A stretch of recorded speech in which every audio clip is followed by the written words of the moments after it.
Here we are as the elusive Madagascar day gecko attempts to stalk its new prey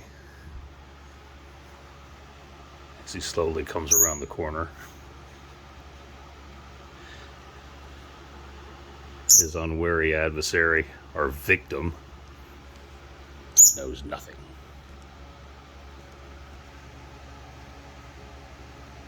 That's right. He'll just sit here and wait. To make sure he doesn't attack the bird, I offer him a worm, which he takes and then eats and runs away in a minute. No, he's going to want another one, I'm pretty sure of it.